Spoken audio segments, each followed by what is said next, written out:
France is back at it to just fuck with me again.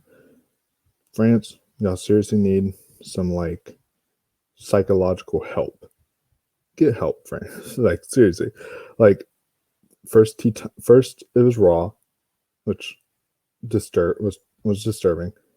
Then it was Titan, and now it's this. French horror, especially. It's just whew, man. Okay, makes me actually not want to go to France now. But yeah, guys, welcome back to the channel. If you're new here, welcome. I am the Wolfman, and I am continuing the SCARETEMBER series. It's not over yet. We're still near the end of September, so I wanted to review this one as part of this lineup because I saw this one actually early September 3rd, for its 15-year anniversary. And I was like, you know what? I've never seen it. I've heard all the hype about it. Let me just sit down and finally watch it. It was on Tubi. And so I sat down, I finally watched it. And let me just say, first off, the movie, it is, as you can, if you've seen it, you can tell from the thumbnail, it is Martyrs. And let me just say, this movie here, these are the only images I'm going to show, anything like that, because I want y'all to go in completely blind into this movie. But this movie, it is just on another level.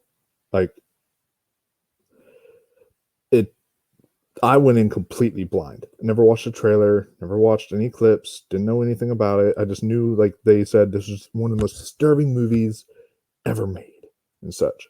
And so I went in not knowing anything about it other than that. And let me just tell you right now, this will be the most disturbing movie I ever review in my life. I don't think any other movie will ever be as disturbing as this.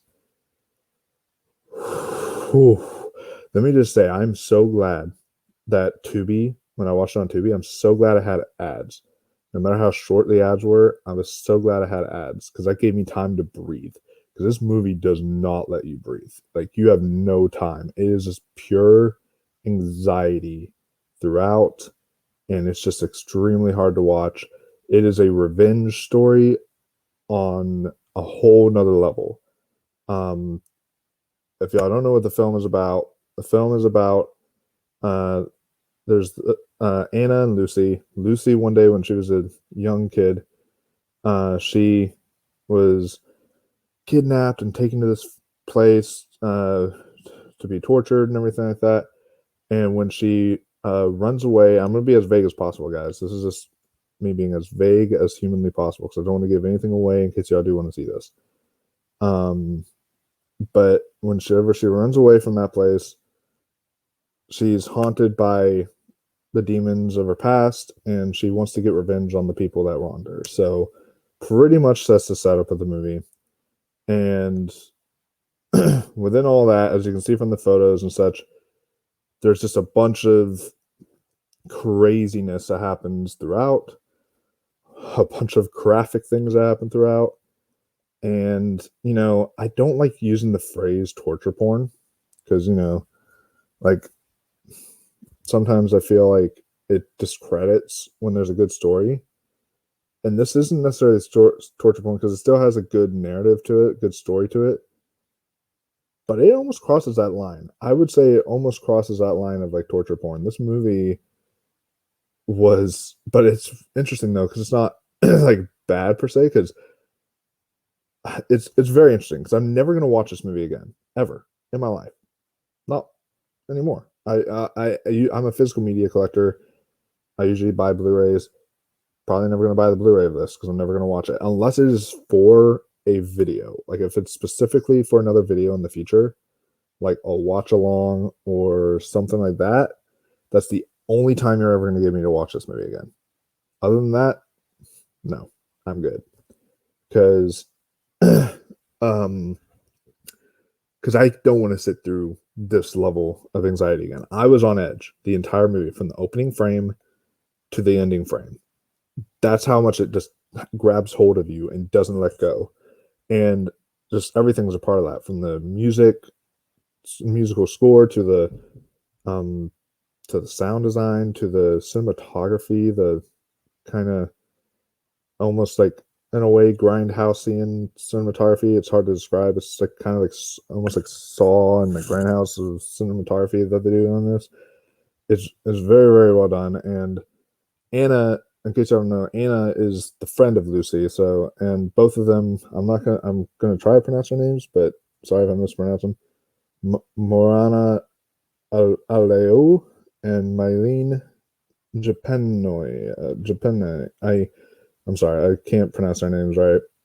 But both of them were incredible in this movie. And the movie really just centers around those two, but then there is a cult that enters into the film later. That's all I'll say, because it's a big part of the film. But literally, it's funny that the leader of the cult's name is literally Mademoiselle. And it's just, I find that funny because that's just such a generic kind of villain name for a villain that is so fucking terrifying. Like, she is just, the fact that she was willing to do this kind of level of stuff to this person was crazy. And it's just like the secrets revealed, the twist that you find out. I don't want to spoil anything because I know a lot of you guys haven't watched this movie. A lot of you guys in this community haven't watched this movie. And if y'all would like to get like a spoiler breakdown, I think I have to do a spoiler breakdown at some point. Because you know what? I'm going to have a spoiler section in this video. So once I'm done with the non-spoiler, I'll have a spoiler section, and then I'll let y'all know when that's coming. And then you'll be, you can just back away and come back whenever you watch it, if you decide to watch it. This is one of those very few films I honestly wouldn't recommend to everybody, because it's a very hard watch, like a very, very hard watch. Like, even me as a big horror hound, I love gore in my horror, stuff like that. Even this was a bit much for me at times. But at the same time, the more I think about it, like I watched it on September 3rd, the more I think about it, the more this might be one of the greatest horror films ever made. I just can't really watch it again. So it's very interesting. And it's just it's just very, very fascinating to me. And everything here, just the craftsmanship involved is incredible. And Pascal Laurier, I think is the director's name. And yeah, let's just say I like his cynicism on life. It's very interesting. With that said, I guess now it's a good time to get into spoilers, because there isn't really much non-spoiler stuff to talk about anymore. But so, big spoiler tag. If you have not seen the film, back away now. Spoiler alert. Spoiler alert. This is me talking all things spoilers for Martyrs. All right. 3, 2, 1, go. Okay.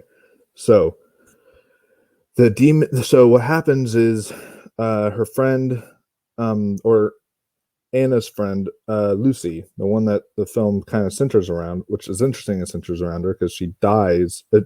So the first half centers around her. She dies like halfway through the film, and then the rest half centers on Anna. So it's like you get the two half of their stories there. But the whole thing with Lucy is she is haunted by this sort of, I say it's a demon, but it's actually more so of because we can't see it, and she's just kind of hallucinating it in her head and such, and she's just having this like almost PTSD, I guess you could say, of when she was kidnapped and when she was captured. And so because when she was leaving, she sees this one woman who is begging for her life, and then she decides to just run away and not save her, which in that situation, when you're a kid, especially, like, what are you really gonna do, you know? Like, yeah, you can try to save her, you can try to grab her and run her out of there, but y'all both might die. So if you save yourself, then, you know, at least that's a chance for you to live. But pretty much she gets haunted by this demon in her past, and it makes her and pretty much this demon of her past, which is her own um trauma, is telling her to kill the family or to kill the persons that did this. So she does that. She goes to their house, finds where they are. She shot, and this scene blew me away, no pun intended. Just like, oh my God, I can't believe they went here. She shotguns the husband whenever he opens the door, which, okay, fine. You know, I understand that. She obviously she shoots the mother, which was the one that captured her. Fine, you know, expected that. She's literally the one that captured and tortured her for all those years. I was expecting her to like kidnap the kids and get information from the kids, but she straight up murders the kids in cold blood. And that's when I was like, okay, you went too far with this. And also, the revenge tactic didn't make much sense then, because I was thinking to myself, like, if you were going to kill the kids, you should have killed them first in front of the mom. And then that way she understands what she did. She has to witness the death of her children. I know that's dark to say, but I'm just saying that's a more logical approach, I guess. But I was shocked that this film went there. And then that's not as far as this film goes. It goes even further as you go along, because after all that's done, she's still being confronted by this demon of her past, and this lady who's all scarred and mangled and nasty and everything. And she pretty much, um, you know, she calls her friend Anna, and Anna's like, why'd you go without me? We were going to handle this together. We weren't going to kill them and all that stuff. And so she goes over there, try to help her get out of this mess and situation. And then it's just a big thing of now there's this lady that Anna can't see, but Lucy can see, that's hunting him down. She's like, I did it. I got rid of them. I killed them. Why are you still hunting me? And all this stuff. And so then it's like her trauma later on as the film goes along, the trauma kills her, because you see her, she slices her own arms open. This girl endures a lot. Lucy goes through cuts and all this stuff, and she ends up slicing her own throat at the end because Anna doesn't believe her. And so, and Anna's never really believed her until Anna, one time after Lucy's death, she walks down to the basement, finds another girl chained up with her, like her whole like head. Yeah, the whole film takes place in this house pretty much, but her head is all like, you know, has this like chain thing on it, and she's chained up and all this stuff, and it's like, and it's like screwed into her head, so she pulls it out. She's gonna like damage her head or something, and so she helps this woman, gets her up, but the woman is cut, mutilated, all this stuff. And at that point, you know, whenever she tries to help her, the woman's like trying to cut herself, the woman's trying to do all this stuff. But then all of a sudden, and there's a tender scene where she goes to the dead body of her friend Lucy and says, please forgive me, I'm sorry. And yeah, it's really emotional, but really, really well done. And then after that, pretty much the cult comes in, finds out what happened. They shoot that one girl. Anna's still alive though, but they bring Anna to the basement and question her. Mademoiselle shows up, tells her about the whole martyr thing and how they've been wanting to get someone to the point of becoming martyr to where they can explain what they see, if there's anything after death or something like that, but where they're never fully dead, but to where they can see if there's an afterlife or something like that. And so pretty much what happens is The rest of the whole second half of the movie is now it's Anna being tortured. Anna gets chained up. She's being tortured, beaten, mutilated, all this stuff like that. And even to the point where once you reach the ending of the film, she literally is skinned to the point that she has just her face on. And I think that's it. Yeah. She has just her face. Everything else is skinned. It looks like something out of Hellraiser. This director would have been great for Hellraiser movie, by the way. But yeah, it definitely makes you think because, like, geez, like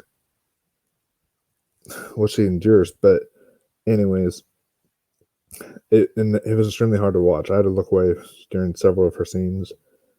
And at the end, when she is tied up, she sees something. She's staring up at the ceiling, and she sees something, and we just see it as this like black void or whatever that she's staring out into, and everything. That's what we see in our perspective.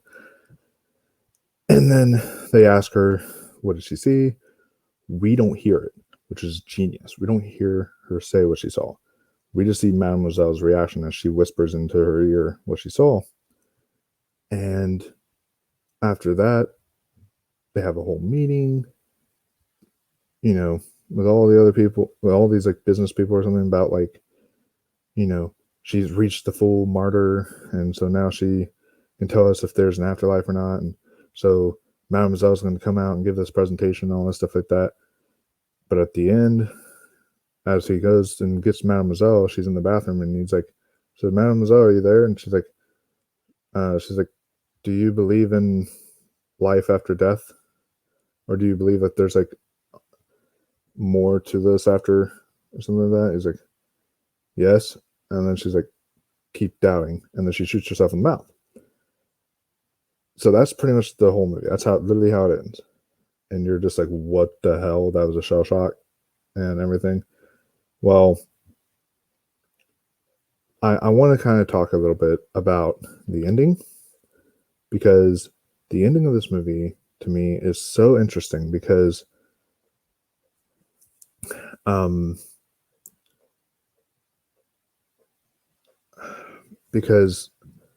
lot of people I've seen break this film down. There's one person I saw who broke it down perfectly. I'll put his link in the description box below if you guys want to see it. But the one person that breaks this film down, I've heard multiple people say, oh, well, the ending was very clear. She didn't see anything, so she killed herself because there's no point to all the torture that she did all these years. So, all her tests, all her stuff that she did, there's no point to it. I feel that's too simple. See, and the director has said some things before that match up more to this other definition I'm about to say.